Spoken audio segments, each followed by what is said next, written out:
Hello everyone, this is an educational video for LISA administration. So basically LISA is less invasive surfactant administration, and we are planning to start using it for giving surfactant to our neonates in the various units we cover in El Paso and Las Cruces.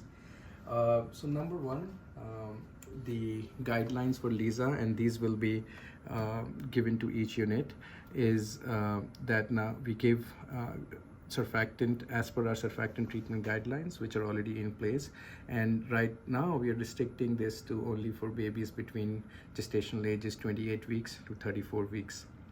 Contraindications for LISA will be a patient that's already managed with mechanical ventilation through an endotracheal tube. Number two, respiratory failure due to causes other than RDS. And then number three, imminent need for mechanical ventilation as per clinician judgment. I'm going to talk about the procedure as when it's being performed shortly. But before that, I want to go over this less invasive surfactant administration or LISA procedure checklist. And again, this will be given to all the units. So pre-procedure, we want to make sure we gather all our supplies, which include the following: 16 gauge 5.25 inch PD angiocath needle, number two, laryngoscope of appropriate size, number three, surfactant of appropriate dose, then a feeding tube if it's not already in place, a 5 or a 10 ml syringe, a suction catheter of appropriate size, a measuring tape, sterile gloves, drapes, and tape.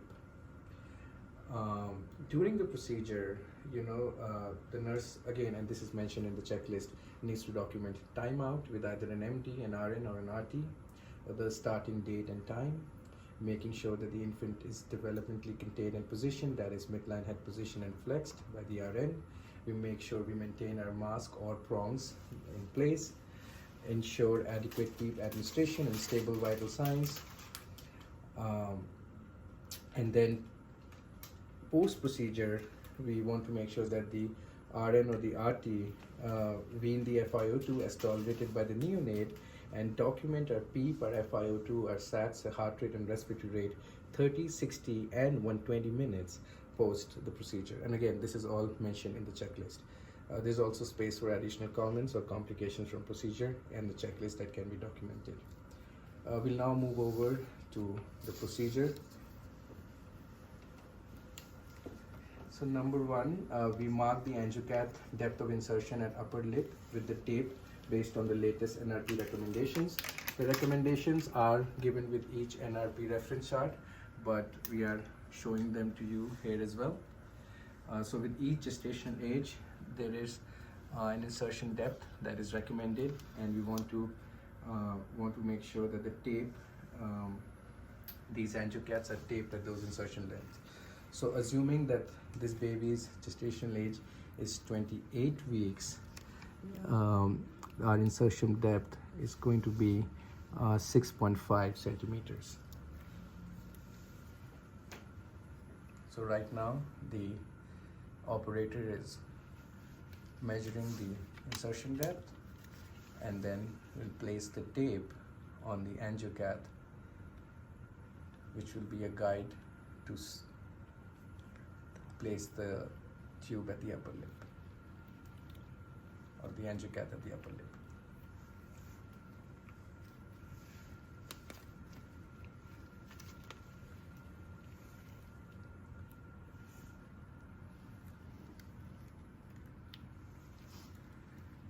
We want to make sure that the operator is wearing sterile gloves and the assistant is wearing sterile gloves too, as you can see in this video. Okay, before attempting, we want to make sure either the assistant or the operator make sure that the patient is in developmentally appropriate position. So we want to make sure the patient also is in a sniffing position, and we avoid neck hyperextension. And we are containing the infant. We keep the non-invasive respiratory support in place, and then the operator will go ahead and try to visualize the vocal cords via direct laryngoscopy. Once vocal cords are visualized, we insert the angiocath between the vocal cords and advance to the marked depth. Remove the laryngoscope, hold the angiocath in place, and close the patient's mouth.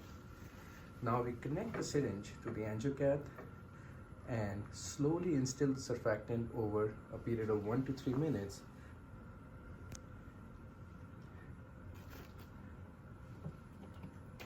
And the idea is that it should basically drip slowly into the airway, the surfactant, so that the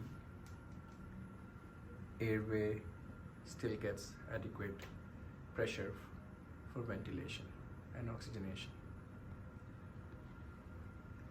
Once the surfactant has been instilled, we follow it up with an air flush of either 5 to 10 ml to clear the tube.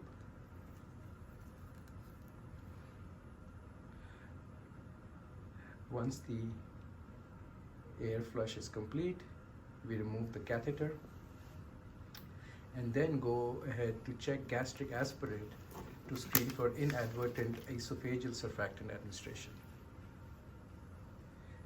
As you can see, no gastric aspirate was found here, but if you get more than 50% of surfactant aspirated from the feeding tube, then we should attempt giving surfactant again, but this time through our ET tube, that is Ensure, not Liza.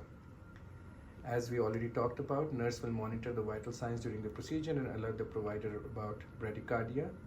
Each attempt to place the thin catheter should last not for more than 30 seconds, and the attempt should be abandoned if there is severe bradycardia or desaturation, or if there are more than 2 attempts that are needed.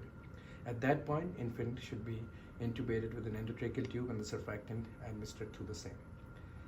Post Liza, the CPAP levels should be titrated based on the need for supplemental oxygen and clinical status, and we should make sure that we complete the Liza procedure checklist that we've already mentioned. Thank you.